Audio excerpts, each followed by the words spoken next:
Europe, a continent steeped in history, art, and culture. For centuries, it has been the birthplace of revolutions, discoveries, and innovations that shaped the modern world. From the Roman aqueducts to the Eiffel Tower, Europe has always been a land of engineering marvels. But today, a new chapter is being written. Across the continent, massive megaprojects are rising. Tunnels bored deep into mountains, wind farms stretching across oceans, skyscrapers that redefine city skylines, and nuclear reactors that could secure the future of energy. These are not just buildings or bridges. They are statements of ambition. They represent billions of euros in investment, years of planning, and the dreams of a continent determined to remain a global leader in sustainability, connectivity, and innovation. Today, we're taking you on a journey through the top 10 megaprojects currently shaping Europe.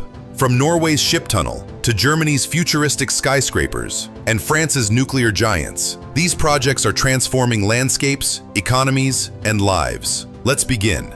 Number 10. Our journey starts on the rugged coastline of Norway, home to some of the most dangerous seas in the world. Here, at the Stad Peninsula, waves crash relentlessly against cliffs, and strong currents whip through narrow straits. For centuries, sailors have called this region the ship's graveyard. The waters are infamous for sudden storms, unpredictable winds, and massive waves that can appear out of nowhere. In March 2019, the world saw just how dangerous this stretch of ocean could be. The Viking Sky cruise ship, carrying more than 1,300 passengers, suffered an engine failure just off the coast. With no power, the ship was tossed around by the waves, narrowly avoiding disaster. Rescue helicopters airlifted hundreds of people to safety, but the incident was a wake-up call. Something had to be done. Enter the Stad Ship Tunnel, the world's first full-scale tunnel built specifically for large ships. At 1.7 kilometers long, 36 meters wide, and 50 meters high, this engineering marvel will cut directly through the solid rock of the Stad Peninsula. Instead of braving the deadly waters, ships will sail safely through the tunnel, protected from the fury of the North Sea. Construction, set to begin in 2024, will cost around 3.45 billion Norwegian kroner, about 320 million US dollars. And while it's not the largest or most expensive project in Europe, it is one of the most unique. The tunnel will allow both passenger vessels and cargo ships to bypass the treacherous waters, reducing risks and ensuring safer, more reliable shipping routes. It's expected to handle up to 70 ships a day, including cruise liners, fishing boats, and cargo vessels. But this project isn't just about safety. It's also about economic growth. Fishing is one of Norway's biggest industries, and safer passage for ships means faster transport of goods, fewer delays, and less loss from accidents. It will also help boost coastal tourism, as cruise operators can offer smoother and safer voyages. Of course, building a tunnel of this size through solid granite comes with challenges. Engineers will need to blast away 7.5 million tons of rock, carefully managing the impact on local ecosystems. Strict environmental measures are in place to protect marine life, bird habitats, and the pristine Norwegian landscape. Once completed, the Stad Ship Tunnel will stand as a symbol of Norway's ingenuity, a project born not just out of ambition, but out of necessity. It's a reminder that sometimes the greatest innovations come from solving humanity's oldest problems. Number 9. Next, we travel to Germany, to Frankfurt International Airport, one of Europe's busiest gateways to the world. Every year, nearly 50 million passengers pass through Frankfurt, making it the 6th busiest airport in Europe. It's not just a travel hub, it's an economic powerhouse, handling millions of tons of cargo and connecting businesses across continents. But Frankfurt is outgrowing itself. To meet future demands, the airport is undergoing a massive expansion, one of the largest in aviation history. The project began in 2005 with a 5.7 billion euro investment plan to transform Frankfurt into a true global superhub. The centerpiece is Terminal 3, a futuristic complex designed to handle 25 million passengers per year. When finished by 2026, it will feature cutting-edge security systems, vast retail and dining areas, and modern, eco-friendly architecture. But that's not all. Frankfurt has already added a 4th runway, which became operational in 2011, increasing the airport's flight capacity. The ultimate goal? To handle up to 100 million passengers annually, nearly doubling today's numbers. This expansion isn't just about capacity. It's about maintaining Frankfurt's position as Europe's aviation leader. With airports like Paris Charles de Gaulle, London Heathrow, and Istanbul rapidly growing, Germany knows it must compete on a global scale. The economic impact is enormous. The expansion is expected to create tens of thousands of jobs, from construction workers to airline staff, and inject billions into the local economy. For businesses, it means faster connections, greater efficiency, and better global trade routes.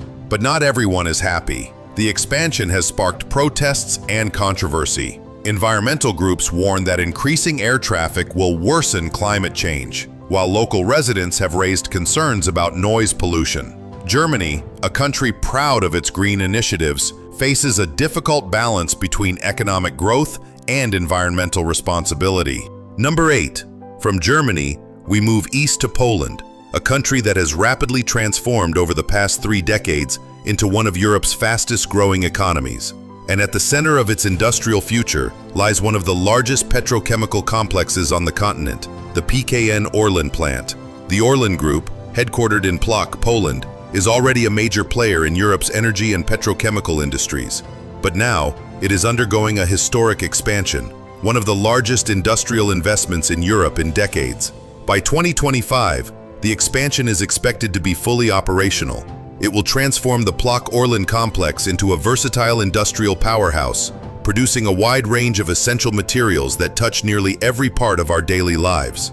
So, what exactly will this expansion achieve? The upgraded facility will manufacture advanced petrochemical products used in automotive components, household appliances, electronics, medical supplies, and even protective clothing. From the plastic parts in your car to the packaging around your food, much of it could soon be produced right here in Poland. This project is a strategic move, not just for Orlen, but for all of Europe. In an era of shifting global supply chains, Europe is determined to reduce its dependence on imports from Asia and the Middle East. By boosting its domestic petrochemical production, the continent strengthens its industrial independence and economic security. The expansion is also significant because of its timing. With the war in Ukraine disrupting energy flows and raising questions about Europe's reliance on Russian oil and gas, the Orlen expansion is seen as a buffer against global shocks.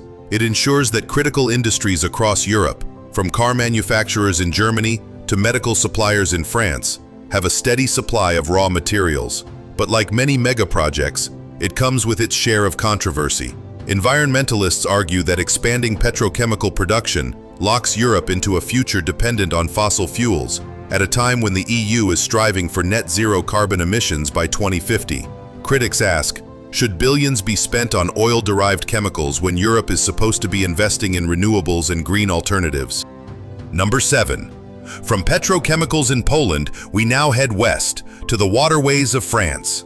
Here, engineers are working on one of Europe's most ambitious transport projects, the Seine-Nord-Europe Canal.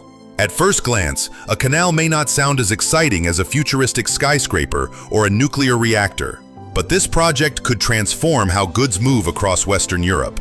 Stretching 107 kilometers through northern France, the Seine-Nord Canal will connect the Oise River, and by extension, the Seine and the Port of Paris, with the Dunkirk-Scheldt Canal in Belgium. In simpler terms, it will link the Seine River system in France to the vast network of waterways in Belgium, the Netherlands, and beyond. Why is this so important? Because Europe desperately needs to move more goods off the roads and onto cleaner, more sustainable modes of transport. Right now, France relies heavily on trucks, and the A1 motorway, which runs between Paris and Lille, is one of the busiest in Europe. Congestion, pollution, and wear and tear are constant problems. The Seine-Nord Canal offers a solution.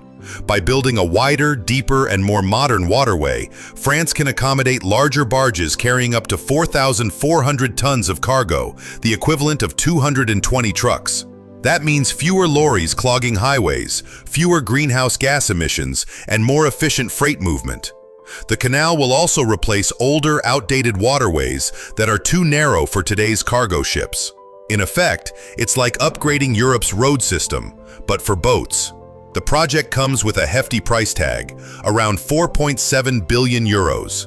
Construction began in the mid-2010s, and while originally expected by 2024, updated timelines pushed the full completion closer to 2028. The European Union strongly supports the canal, seeing it as a key link in the trans-European transport network. By better connecting France, Belgium, and the Netherlands, the project will strengthen Europe's single market, making it easier and cheaper to trade goods across borders. Number 6. Next on our journey, we travel to the majestic Alps, a natural barrier that has both connected and divided Europe for centuries. For travelers moving between Austria and Italy, the Brenner Pass has always been the key crossing point. At 1,370 meters above sea level, it is the lowest pass through the Central Alps and has been used since Roman times. Today, it's one of Europe's busiest transport routes, with 12 million vehicles, including 2.5 million trucks, crossing every year. But the Brenner Pass is also a problem. Heavy traffic creates constant congestion, noise, and air pollution, and the steep gradients make freight transport slow and inefficient. For decades, Europe has dreamed of a better solution. That dream is now taking shape beneath the mountains. The Brenner Base Tunnel. At 55 kilometers long, it will be the world's longest underground railway tunnel when completed, stretching from Innsbruck in Austria to Fortezza in Italy. If combined with the existing Innsbruck bypass, the total tunnel length reaches 64 kilometers. The Brenner Base Tunnel is designed specifically for high-speed trains and modern freight rail. Trains will zip through the Alps at up to 230 kilometers per hour, bypassing the slow, winding routes above ground. Travel times will be dramatically reduced. Munich to Verona will drop from 5.5 hours to under 3 hours. Construction is a monumental challenge. Engineers must bore through solid rock deep beneath the Alps, dealing with extreme geological pressures and underground water flows. Dozens of massive tunnel boring machines, each the size of a small building, are slowly carving their way through the mountains. The project is being funded jointly by Austria, Italy, and the European Union. The estimated cost is around 8 billion euros, making it one of the most expensive infrastructure projects in Europe. Number 5. In the heart of Europe, a railway project is underway that has sparked both excitement and controversy. It is one of the most ambitious rail initiatives ever attempted on the continent, the Turin-Lyon high-speed rail line. Stretching 270 kilometers, this line will connect the Italian city of Turin with Lyon in France, linking two of Europe's most important industrial regions. But the centerpiece of the project is the Mont d'Ombin Base Tunnel, a staggering 57.5 kilometers long, making it the longest rail tunnel in the world once complete. The tunnel will cut directly through the Alps, providing a high-speed, low-gradient route that bypasses the steep, slow, and congested mountain passes. Trains will travel at speeds of up to 220 kilometers per hour for freight and up to 300 kilometers per hour for passengers. The project has a bold vision: to transfer a huge portion of freight traffic away from polluting trucks and onto electrified rail. Currently, thousands of heavy trucks clog the Alpine highways between France and Italy every day. The new line aims to reduce this drastically, cutting CO2 emissions and easing traffic. But while the benefits are clear, the project has been mired in controversy for decades. Environmental groups argue that the construction of such a massive tunnel will cause irreversible damage to fragile alpine ecosystems. Local communities have staged protests, saying they bear the environmental cost, while the economic benefits are felt elsewhere. Supporters counter that once operational, the line will do the opposite: protect the environment by shifting freight to rail, reducing emissions, and making travel faster and greener. Number 4. From the Alps, we head north, to the cold waters of the Baltic Sea, where Denmark and Germany are working together on a mega project that will set world records. The Fehmarn Belt Fixed Link is an 18-kilometer-long immersed tunnel that will directly connect the Danish island of Lolland with the German island of Fehmarn. When completed, it will be the longest road and rail tunnel in the world. Today, traveling between the two countries means taking a 45-minute ferry ride, but once the tunnel opens, that trip will take just 10 minutes by car and 7 minutes by train. It will completely transform travel and trade between Scandinavia and mainland Europe. The tunnel is being built using immersed tube technology, Massive tunnel sections, each weighing 73,000 tons, are constructed on land, then floated out to sea, sunk into a trench on the seabed, and connected like pieces of a giant puzzle. It's one of the most advanced and complex construction methods in the world. The project was originally estimated to cost 5.5 billion euros, but as with most megaprojects, costs have risen, now expected to be around 7.4 billion euros. Denmark is covering most of the cost, while Germany is responsible for upgrading the connecting roads and railways on its side. The Fehmarn Belt link is not just about cutting travel times, it's about creating a strategic transport corridor. Once complete, it will be part of a high-speed rail route linking Copenhagen to Hamburg in under 3 hours. For freight, it will become a key link between Scandinavia's booming economies and Central Europe's industrial heartland. Environmental concerns have also been raised. Critics worry about the impact on marine ecosystems, fisheries, and bird migration routes. Engineers have had to design special protections and mitigation measures, including artificial reefs to support marine life. But despite these challenges, construction is in full swing. The first tunnel elements are already being built at a huge purpose-made factory on the Danish coast. When the Fehmarn Belt fixed link opens in 2029, it will stand as one of the most remarkable engineering achievements of our time. A bridge not across the sea, but beneath it. Number 3. From tunnels beneath the sea, we move out into the open waters of the North Sea, where giant wind turbines are rising from the waves. This is Hornsea 3, one of the largest offshore wind farms in the world. Located about 120 kilometers off the Norfolk coast and 160 kilometers from Yorkshire, Hornsea 3 will cover an area of 696 square kilometers, more than half the size of London. When it begins operation in 2026, it will generate almost 3 gigawatts of electricity, enough to power over 3 million homes in the UK. That makes it one of the most important renewable energy projects in Europe, and a cornerstone of Britain's plan to reach net zero carbon emissions by 2050. The sheer scale of the project is breathtaking. Each turbine will stand up to 350 meters tall, higher than the Eiffel Tower, with blades spanning hundreds of feet. Dozens of turbines will be anchored deep into the seabed, connected by undersea cables to a vast offshore substation, and then linked back to the onshore power grid. The project, developed by Ørsted, will cost around £8 billion. It builds on the success of Hornsea 1 and 2, which are already operational and among the largest offshore wind farms in the world. Together, the Hornsea projects will make the UK a global leader in offshore wind. Hornsea 3 is not just about generating clean electricity, it's also about energy security. As Europe faces volatile fossil fuel markets, renewable projects like this reduce dependence on imports and stabilize prices for consumers. Of course, offshore wind has its challenges. Building in the rough, stormy waters of the North Sea is no easy task. Maintenance requires specialized ships and helicopters, and the cost of installation is immense. Critics also point to impacts on marine ecosystems and fishing grounds, yet the benefits far outweigh the risks. Offshore wind is one of the fastest growing sources of clean energy in the world, and Hornsea 3 will be a flagship project. It shows how Europe is leading the global race toward renewable energy.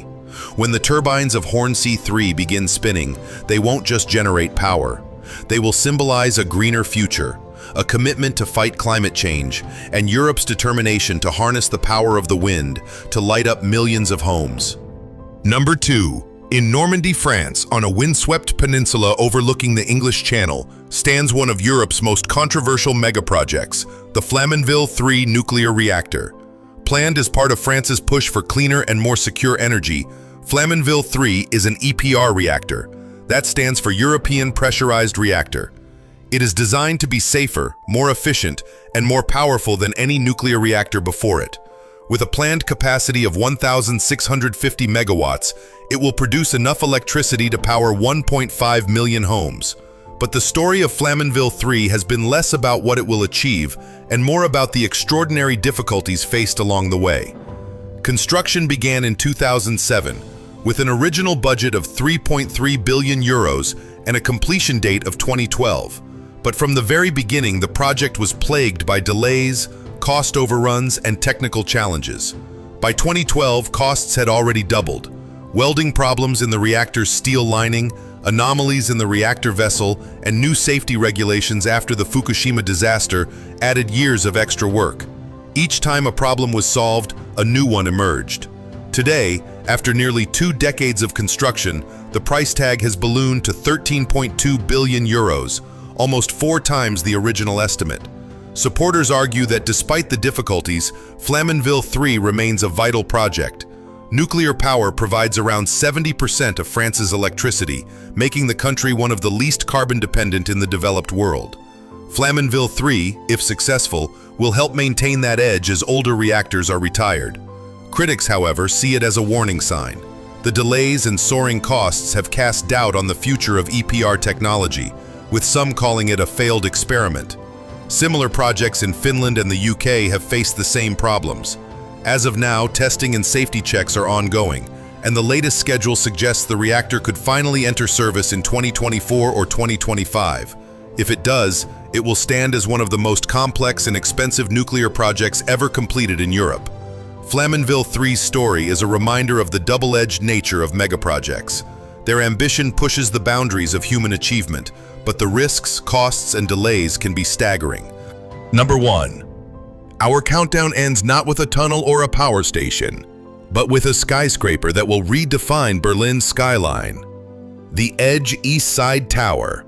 Rising 140 meters above the city, this shimmering glass tower will be one of the tallest office buildings in Berlin when completed in 2025. But what makes it extraordinary is not just its height, but its ambition to be one of the most sustainable skyscrapers in the world. The Edge East Side Tower is being developed by Edge, a Dutch real estate company known for pushing the limits of green building technology. Every part of the tower has been designed with sustainability in mind. A double-skin glass facade that reduces heat loss in winter and prevents overheating in summer. Smart sensors that monitor temperature, air quality, and energy use in real time. A design that prioritizes natural light and ventilation, reducing the need for artificial lighting and cooling. The result will be a building that uses 30% less energy than a conventional skyscraper. It has already earned top international certifications for sustainability, including LEED Platinum and DGNB Platinum. Inside, the tower will host 130,000 square meters of office space, designed for major global companies. Amazon has already announced it will move into the building, making it a landmark hub for technology and innovation in Berlin. But the tower is not just about work. Its design includes public spaces, restaurants, a rooftop terrace, and direct connections to the nearby Mercedes-Benz Arena. In many ways, it's less a single office building and more a vertical community, blending work, leisure, and sustainability in one sleek structure. At a cost of 1 billion euros, the Edge East Side Tower represents a new chapter in Berlin's architectural history. After decades of avoiding skyscrapers due to historical and cultural reasons, the city is finally embracing vertical growth. This tower will not only transform the skyline, but also set a new benchmark for how cities can build sustainably in the 21st century. As Europe grapples with climate change and urban growth, the Edge East Side Tower points the way forward, proving that skyscrapers can be both tall and green. From underwater tunnels to wind farms, from nuclear reactors to futuristic skyscrapers, Europe is in the midst of an extraordinary building boom. These 10 megaprojects are more than just concrete, steel, and glass. They are symbols of ambition, proof that even in a world facing political uncertainty, climate change, and economic challenges, nations are still willing to invest in the future. Yet the stories also reveal a truth about megaprojects. They are rarely smooth. Delays, cost overruns, and controversy are almost guaranteed. Whether it's the Flamanville reactor's spiraling budget, the protests against Turin-Lyon, or the environmental challenges of offshore wind, each project has faced setbacks. But perhaps that's what makes them so inspiring. Megaprojects are not meant to be easy. They are meant to push boundaries, to test human ingenuity, and to build what was once thought impossible. As we look ahead, Europe's investments in green energy, sustainable transport, and smart cities will shape not just the continent, but the world. These projects are laying the foundations for a future that is faster, cleaner, and more connected. So the next time you ride a train under the Alps, cross a tunnel beneath the Baltic Sea, or see the blades of a wind turbine turning on the horizon, remember, you are witnessing history in the making. Because Europe's megaprojects are not just construction sites, they are the blueprints of tomorrow.